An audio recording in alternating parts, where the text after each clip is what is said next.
Morning guys. Ito ang epekto ni mga Christine. Ayan naging parking lot na yung kahabaan ng establishment ng Save More. Ito ang sitwasyon dito pag ganitong bumabaha, lalo na dun sa may amin. Dito lahat ang parking niya, punong-puno yan hanggang dun. Ayan, makikita nyo yan. Puro sasakyan yan, Kasi medyo mataas yung pwesto dito, Ayan, dami,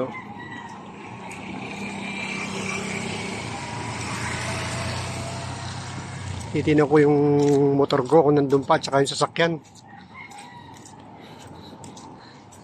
Ang dami,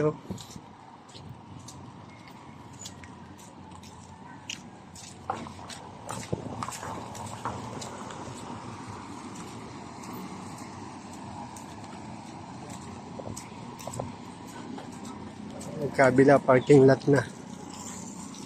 May takot kami malubog sa baha mga sasakyan. Malaki ang gastos. Ito, yan.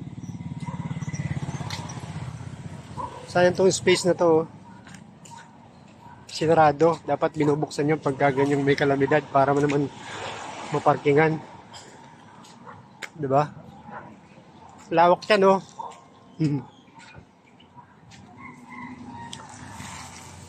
Bagay, nagpapapark naman yung SM.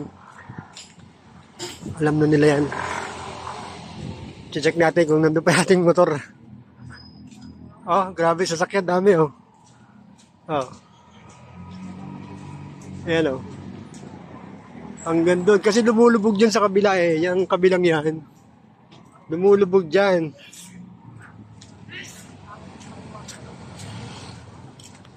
Sa Ambrosia, lumulubog dyan.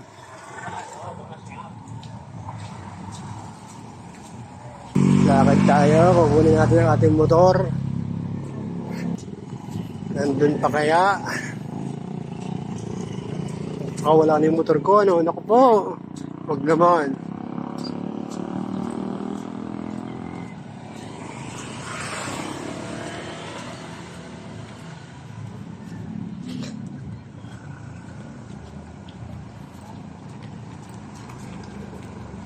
Puno pa rin na sasakyan. Hindi pa nakukuha ng mga may-ari. Yan, puno. Hanggang dito sa kabila. Parang wala yung motor ko,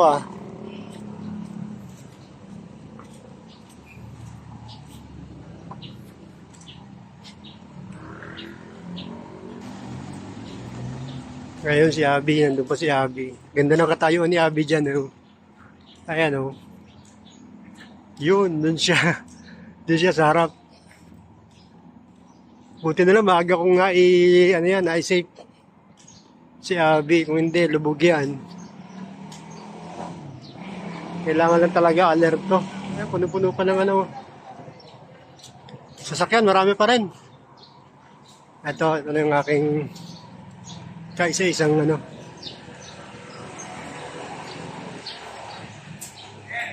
Ito, hanggang pa, buhay pa. Salamat, buhay pa. Sige guys, bye-bye.